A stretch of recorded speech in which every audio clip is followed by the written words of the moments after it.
Bapa kami yang di surga, yang kami kenal melalui Putramu Tuhan kami Yesus Kristus, kami ucapkan syukur padamu Tuhan atas berkat-Mu yang melimpah sampai saat ini.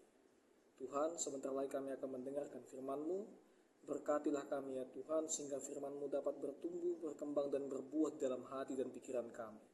Di dalam nama anak-Mu Tuhan kami Yesus Kristus, kami mengucapkan syukur padamu. Amin.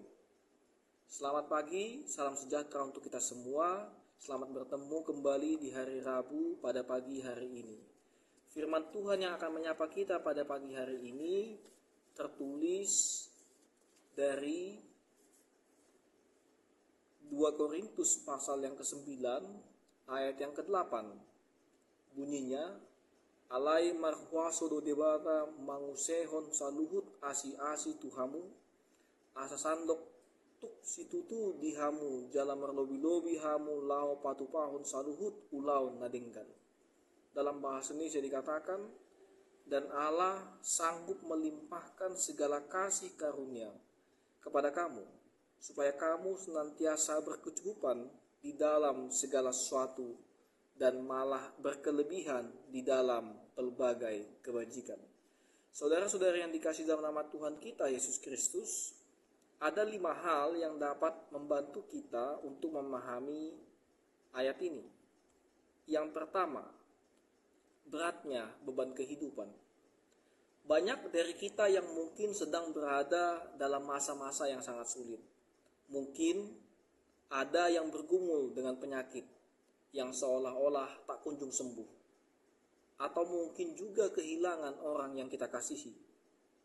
Ada juga yang merasa terpuruk dalam masalah ekonomi, beban pekerjaan, atau hubungan yang retak. Dan saat kita bergumul dengan masalah-masalah ini, ayat yang berbicara tentang kasih karunia Tuhan seringkali terasa seperti janji yang tak terjangkau. Kita merasakan beban yang berat, dan mungkin ada yang bertanya, apakah Tuhanmu mendengar?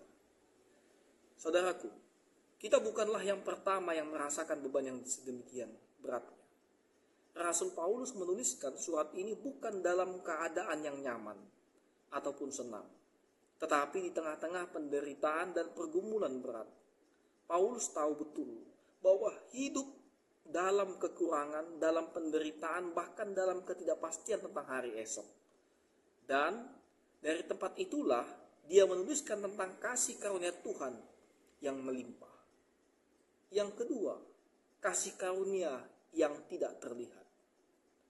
Namun yang membuat kita merasa semakin sedih adalah kenyataan bahwa seringkali kasih karunia Tuhan tidak terlihat dengan jelas. Mungkin kita berharap kasih karunia itu berupa keajaiban yang langsung mengubah keadaan kita. Tetapi juga kita mengalami justru sebaliknya. Beban yang tetap ada, kesulitan yang tak berkurang, dan tangisan yang belum berakhir. Namun kasih karunia Tuhan itu lebih dari apa yang bisa kita lihat. Terkadang kasih karunia itu hadir dalam bentuk kekuatan untuk bertahan. Dalam rasa lelah yang luar biasa, Tuhan memberikan kita kekuatan untuk bangun dan melanjutkan hidup kita pada hari itu. Dalam kesedihan yang mendalam, Dia juga memberikan kepada kita ketenangan yang tak terjelaskan, meskipun air mata terus mengalir. Yang ketiga, ketergantungan pada Tuhan. Dalam kesedihan ini Tuhan memanggil kita untuk bergantung kepadanya.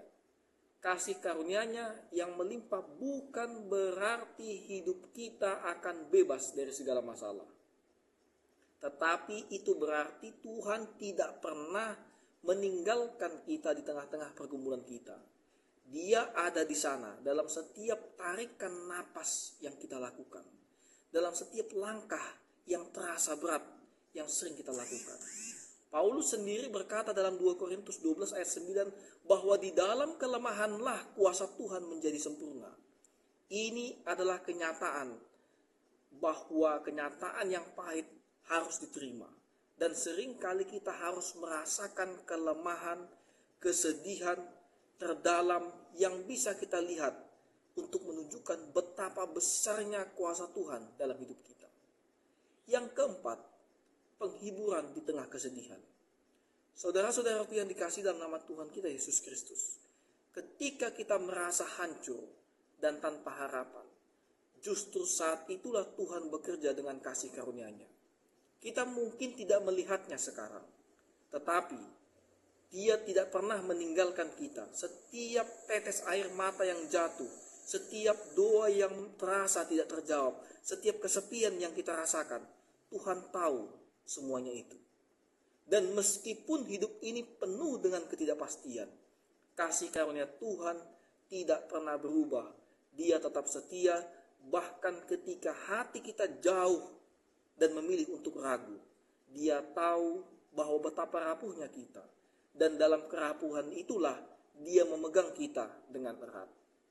Yang kelima, harapan di tengah kegelapan. Saudaraku, mungkin ada di antara kita yang merasa seperti berada di lembah yang sangat gelap. Dan kita tidak tahu kapan ini akan berakhir. Tapi percayalah, kasih karunia Tuhan tidak pernah berhenti mengalir. Mungkin kita tidak merasakan sekarang, tapi suatu hari kita akan melihat kembali dan menyadari bahwa di tengah kegelapan itulah Tuhan membawa kita untuk lebih dekat kepadanya. Kasih karunia Tuhan tidak selalu berbentuk keajaiban yang mengubah keadaan, tetapi seringkali berupa kekuatan untuk tetap berdiri meskipun dunia seolah runtuh di sekitar kita. Itulah kasih karunia yang tak ternilai, dan itulah yang Tuhan janjikan kepada kita. Amin. Kasih karunia dari Tuhan Yesus Kristus, serta kasih setia Allah Bapa, dan persekutuan Roh Kudus, memberkati dan menyertai kamu sekalian hari ini, esok, dan sampai selama-lamanya. Amin.